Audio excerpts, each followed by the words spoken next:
and welcome back to another What's for Dinner. To kick off this week's What's for Dinner, we're going to be making a chicken and rice bake, and all you'll need is 2 packages of Knore rice sides. I've got the cheddar broccoli flavor, but you can get whatever kind of flavor that you prefer. You'll need some chicken breast or some chicken tenderloins, a can of cream of chicken, and a can of chicken broth, and then whatever kind of seasonings that you want to season up your chicken with. So right here in my baking dish, I'm just adding in my 2 packages of the rice Knore sides, and then I'm going to go in with my can of cream of chicken and my can of chicken broth.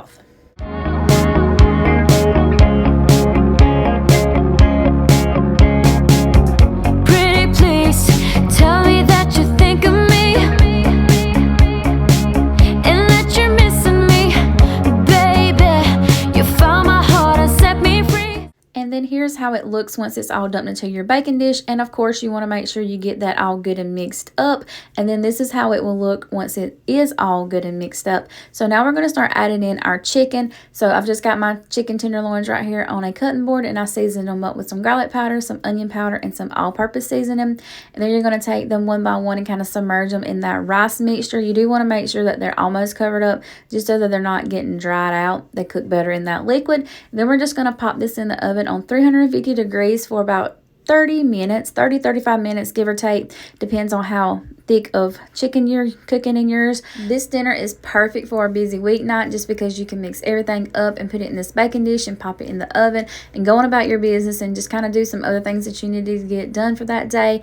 But also, this dinner was really delicious and filling. Moving right along into the next dinner for this week, we're going to be making some shrimp Alfredo, and I'm actually doing it a little bit different on this night than what I normally do it. But all you'll need to make this dinner is a little tub of this Land O'Lakes garlic and herb butter, if I can say that. And you'll need some fettuccine noodles, some shrimp, some Parmesan cheese, the shredded kind, some heavy whipping cream, and some of this Buffalo Wild Wings Parmesan garlic sauce. I promise you, just stay with me. And you'll also need some kind of seasonings that you want to season up your shrimp with. So in my skillet, I'm adding some of this garlic and herb butter.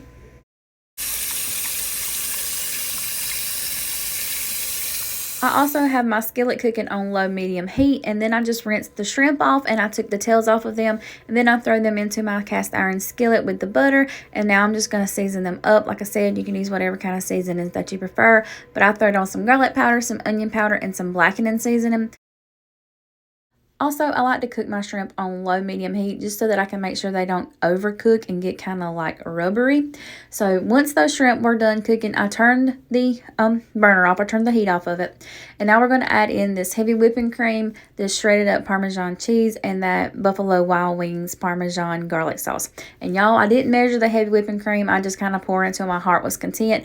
So I'm sure you can just kind of eyeball it and pour as much as you think you'll need. And then I dumped in that bottle of that sauce, and now I'm adding in some of this Parmesan cheese. And I don't think I added the whole bag. No, I didn't. I didn't add the whole bag of Parmesan cheese. I have about a handful left in that bag, so I added most of it. I don't know why I didn't just go ahead and throw the rest in that in there, but that's neither here nor there. I didn't do it. So I just kind of let that melt down while my skillet was still hot, because if you have a cast iron skillet, then you know they stay hot for a very long time. I just kind of let that simmer and, in that pot, and let that all melt down while my fettuccine noodles were boiling. Once they were done, I drained the water off of them, and then I just added them into that sauce mixture. And then here she is once she's all plated up, and I did sprinkle on a little bit of basil on top of it just for looks, just a little pop of green. But y'all, this was really good and delicious. You have to give it a try. Up next, we're going to make a crispy chicken BLT wrap. So if you've never had one, you have got to try it, because these things are so delicious. And here's everything that you'll need to make them. You'll need some lettuce. I've got the shredded kind. You'll need a tomato, some shredded cheddar cheese, some bacon, some flour tortillas, and these fully cooked crispy chicken breast strips, and some french fries if you want french fries for your side. I will be frying the french fries in some grease on the stove. I'm going to put my bacon in the oven, and I'm going to put my chicken in my air fryer. And I'm just cooking that by the directions on the back of the package that the chicken came in.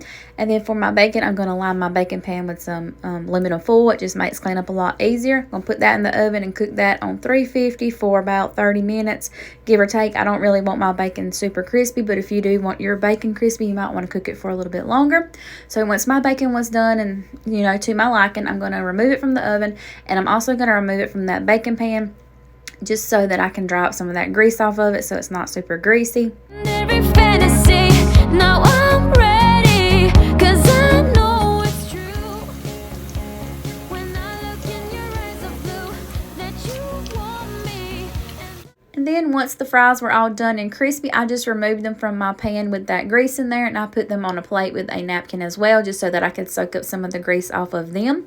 And then here it was once it was all plated up. Y'all, like I said, this dinner was so very delicious. So if you don't try anything else from this video, I hope you'll give that dinner a try. Moving right along into the next dinner, we're going to make some crock pot pulled pork as well as some slaw to go with it.